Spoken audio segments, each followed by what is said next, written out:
Alright, I am about to take a ride on the Super tenere.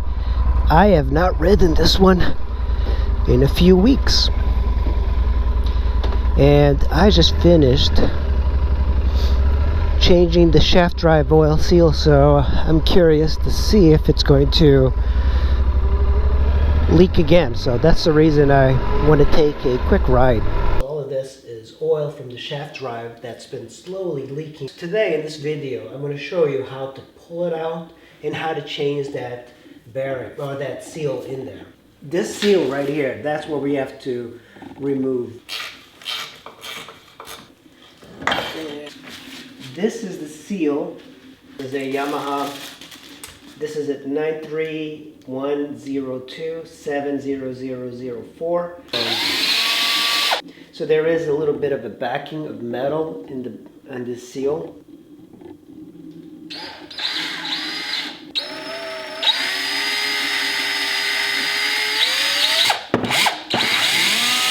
The metal is right there for the O-ring.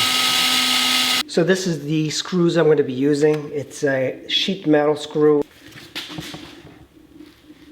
I think it is in. So now I just have to pull it out. The seal is already, there we go. Look at that. There's the old seal. You know, at first I was worried that the screw was going to go all the way through the seal and like puncture or make a scratch on that metal. That's exactly what you don't want. So when you look at the screw here, the screw is not gone all the way. But it can be a little nerve-wracking doing this because when you are drilling into the seal, you're seeing metal shavings come out because there is a metal ring around the seal. So if you're not ready for that, you might think you're damaging it, but that's it. That's the seal, the old seal. And now we're going to clean the surface of our shaft drive here because I don't want anything to create an imperfection in the new seal.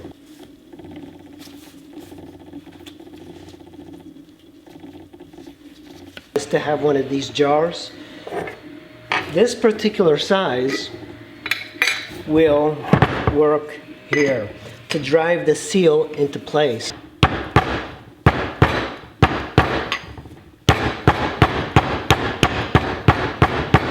So if your shaft drive is like wet right about here, then it's a different seal, but this is the main seal. We are ready to put this back on the bike and hopefully it's not going to leak for a few 100,000 miles. One thing that bothers me is that my LED light bar is making a bunch of noise when it hits bumps and stuff, but other than that the bike seems to ride extremely well. I haven't ridden this bike in, oh man, 2 weeks, which is crazy. I've been riding every single other bike, but this is my favorite bike to ride. By the way, I'm being very careful, especially with left-hand turns, because some shaft drive oil got on my tire, and mostly from sitting. So it's been sitting. Today I just changed that seal. It was simpler than I ever thought. It's been freezing in the DC area, and today it's 61 degrees, or at least 55, even right now in the evening. So I've been doing a lot of other stuff. I haven't ridden this entire week, which is kind of crazy. And I do want to ride the Super tenere. I need to do some long rides, but I already need new brake pads already. Jesus. You might be thinking, is it still worth it, even with a shaft drive? You know, this bike has been extremely reliable when you think about it. I had a scare because I thought the shaft drive failed, but that was just a bolt that was loose.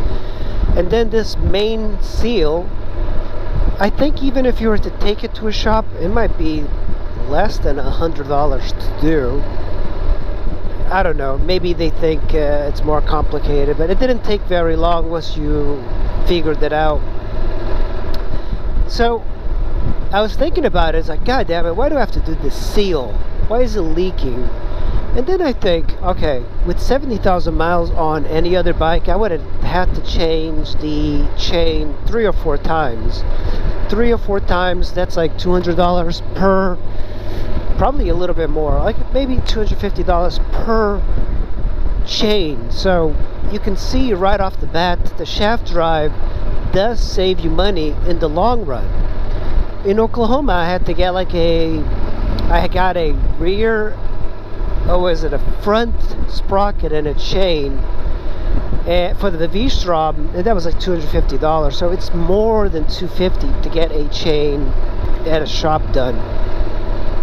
I believe that the total, it might have been like $400 or something. I forgot what it was. It was expensive.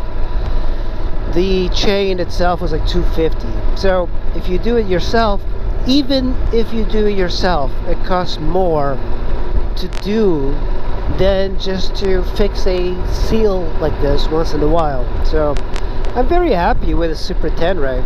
Okay, let's see. There's still some wetness, but I think that's old oil, so we're gonna keep an eye out on it. It looks pretty clean. That's the thing, you have to put a couple of miles to get a real sense of it. Gas has gotten more expensive lately, but this is my go-to gas stations right here. Look at this, $3.27. What the hell, man? Just last week was $3.17. You see this? This is the cheapest gas I know around here. $3.27. That's so insane. Man, the bike is riding really well. I can tell that my light bar is just bouncing. You know, that's so annoying, but it's so good during at night and stuff. That thing is just so good to have. Oh, he's got his brights on too. I think I annoy cars maybe, but I haven't gotten anybody like doing any of the flashing because I adjusted them to be pretty far down. But I do want to look at the shaft drive up ahead and see if it's leaking. Okay, you see that? That's the old oil. Yeah, looks pretty dry. So that's what I'm worried, is that oil over there. But also this, yeah, it bounces around. It's bouncing more. Did I just break it again? Look at that. Oh, that's so annoying. God damn it. The light bar definitely needs some work. But man, that light bar, I like it because it looks like a smiley face. Right turn only. The hell? Hey, never mind. Hey, Tesla. That's an old Tesla. Oh man, it feels so good to have a little bit of good weather. I think it's gonna get a little bit cold again, but man, it feels so good to have some decent weather coming up. Yeah, you know, this has been my favorite bike thus far. You know, my other favorite bikes, I've had like a lot of bikes. I mean, like really over 40 of them. And the ones that I really liked were perhaps some that I don't think people would even assume were good. I love the 80s to, I think, 2007 Ninja 250s. I really love that kind of square style, the 70 miles to the gallon, the very easy maintenance, the very small nature of it. I liked those bikes a lot. I also liked my Speed Triple, my Triumph Speed Triple, the 955i that I had. Man, that was such a blast to ride. Sound is so great, extremely reliable. And I like this one. Oh, another one. I like the V-Strom. I mean, that thing, that is one of those bikes. What the hell? This guy is over the double yellow for some reason. That's one of those bikes that if you want an adventure bike and you have a budget, $3,000, $4,000, you get that bike. It's going to be more reliable than a BMW. You can ride that thing to Tierra del Fuego and back and you won't have any problems. and it gets like 50-60 miles to the gallon, and the V-twin makes it very exciting to ride. Now this bike, this is the best because of the shaft drive and the reliability, but it's a gas hog. This thing is like 40-45 miles to the gallon, and if you're giving it gas, even worse, and the range is kind of terrible. Like 200 miles you got to fill up, which is not exactly a great thing for an adventure bike, but that is the big downside that it has. In the DC news, apparently this woman got killed on Highway 295 the other day, and they were like talking about her. She had like 6 kids, and I think they found her body on the highway, so they shut down the entire highway to do an investigation, and it turns out they caught the guy. It was her boyfriend who she was trying to break up with, and yada yada yada. Anyway, she's dead now. There's a lot more traffic now with this whole COVID thing disappearing.